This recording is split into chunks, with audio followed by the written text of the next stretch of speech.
sebagai dasar atau menjadi dasar sebelum kita mempelajari berbagai metode analisis lainnya seperti pivot period, net present value, internal rate of return, dan net DC ya. Nah, menurut kalian kalau misalkan kita mau membuka usaha, sebelum kita membuka usaha itu perlu dianalisis atau tidak? Perlu ya. Kenapa?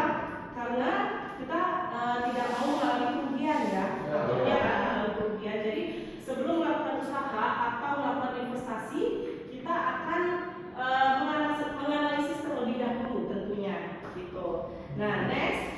Jadi setelah perkuliahan ini, saya berharap mahasiswa atau kalian mampu untuk menjelaskan konsep dasar evaluasi proyek, kemudian memahami tujuan dan manfaat evaluasi proyek, menjelaskan aspek-aspek yang dinilai dalam evaluasi proyek, dan mengenal metode dasar evaluasi proyek sebagai alat pengambil keputusan investasi.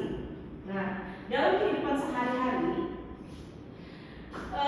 seseorang melakukan investasi atau mau membuka usaha, dia pasti akan memperhitungkan ya dulu untung ruginya gitu kan. Apakah sebuah usaha ini dapat menguntungkan atau malah sebaliknya bisa ada risiko kerugian gitu ya. Nah, maka dari itu kita perlu disinilah definisi evaluasi proyek itu.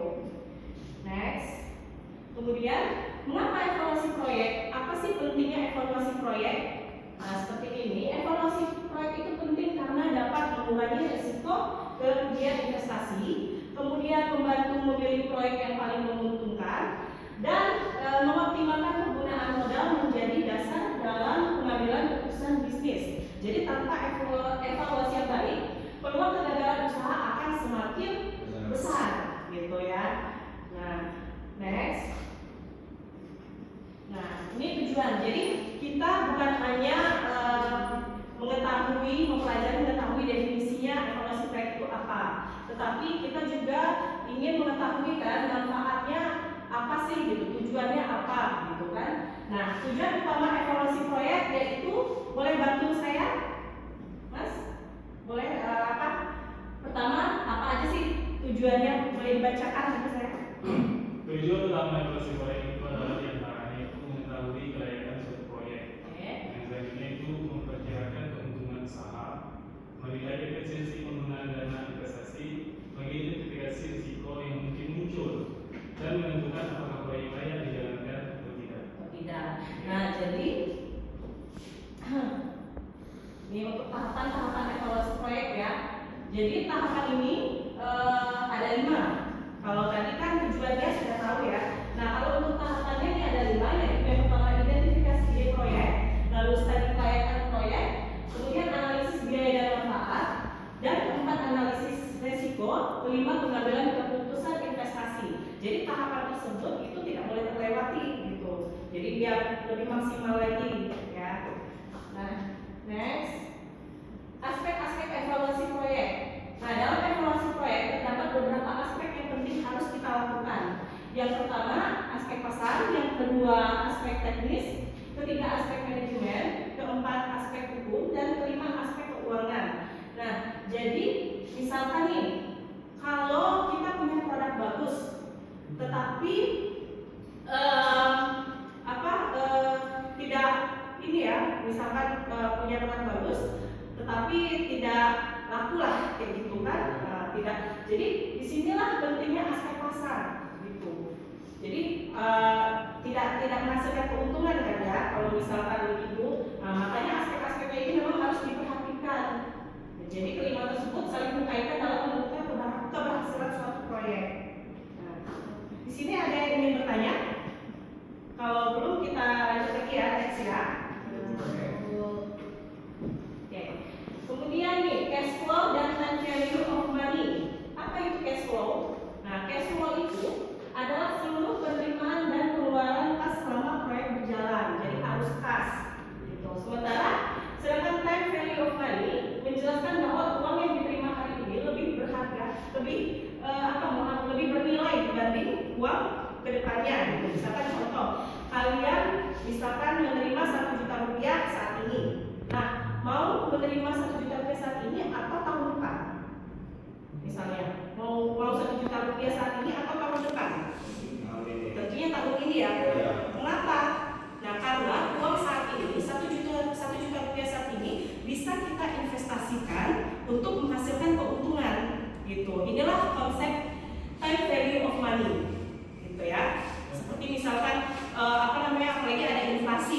sekarang kan. Nah, ada yang tahu nggak inflasi itu apa?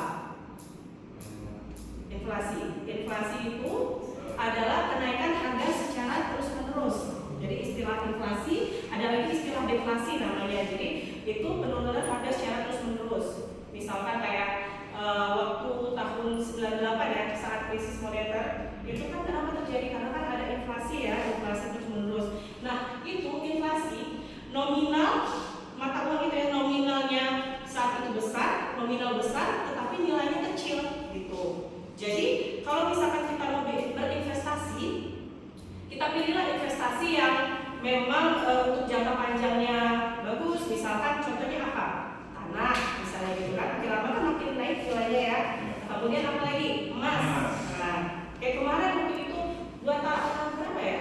Setahun yang lalu ya, harga emas itu per gramnya masih berapa? 3, sekarang udah 2.700.000, bahkan pernah sampai 3 juta ya gitu kan.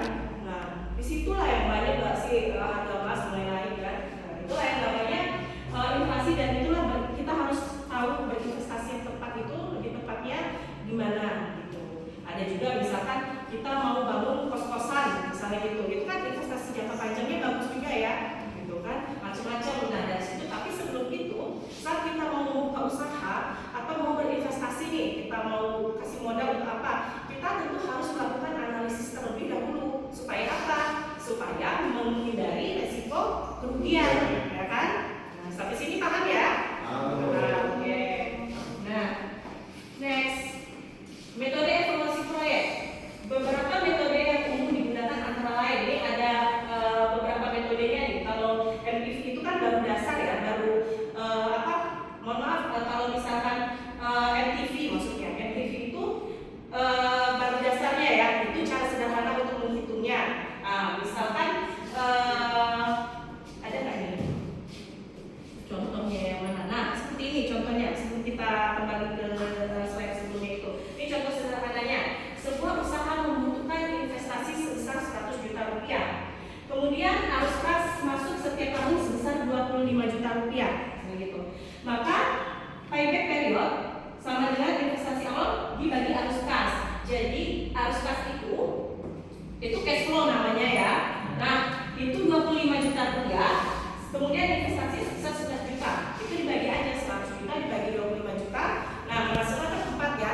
Nah hasilnya 4. Nah analisisnya berarti selama 4 tahun baru pengembalian modalnya kembali gitu. Kalau misalnya nih arus kas atau cash flow-nya di 50 juta per tahun, itu peluang balik investasi atau modalnya lebih cepat atau lebih lambat? Lebih cepat ya, tentunya lebih cepat karena semakin besar arus kas maka pengembalian modalnya akan semakin lebih cepat. Nah inilah perhitungan dasarnya tadi. Balik lagi ke metode evaluasi proyeknya. Nah ini metode apa saja. Nah kalau lebih dalam lagi ada 4 metode untuk menghitungnya, menganalisisnya ya. Yaitu yang pertama payback period, yaitu untuk menghitung waktu pengembalian investasi, pengembalian modal atau investasi. Nah kemudian net present value atau NPV, yaitu menghitung nilai sekarang dari arus kas. Nah dan yang ketiga internal rate of return atau IRR, menghitung tingkat pengembalian investasi. Kemudian net benefit cost ratio atau net BC, membandingkan manfaat dan biaya proyek. Jadi masing-masing metode memiliki fungsi dan keunggulan yang berbeda. Kalau menurut kalian kita hitung proyek misalnya, itu dalam hanya pakai satu metode saja. Nah itu lebih baik atau lebih baik dengan banyak metode? Lebih banyak metode tentunya ya. Nah, karena lebih maksimal lagi dan setidaknya lebih ini lagi, lebih tepat lagi ya. Kemudian ini sudah ya, contoh sederhana. Kesimpulan. Oke. Yang terakhir untuk penutupannya, dapat disimpulkan bahwa evaluasi proyek merupakan suatu proses penilaian untuk usaha itu layak atau tidak dijalankan. Gitu. Jadi simpulnya Penilaian ini melakukan evaluasi proyek. Seperti ini, investor dapat mengurangi risiko kerugian, kemudian mengoptimalkan penggunaan modal, memilih proyek yang paling menguntungkan, dan mengambil keputusan investasi secara rasional. Jadi evaluasi proyek menjadi dasar penting sebelum kita melakukan usaha. Gitu. Nah, sebelum kita tutup perkuliahan pada hari ini, ada yang ingin ditanyakan tidak ya? Sudah paham ya sampai di sini?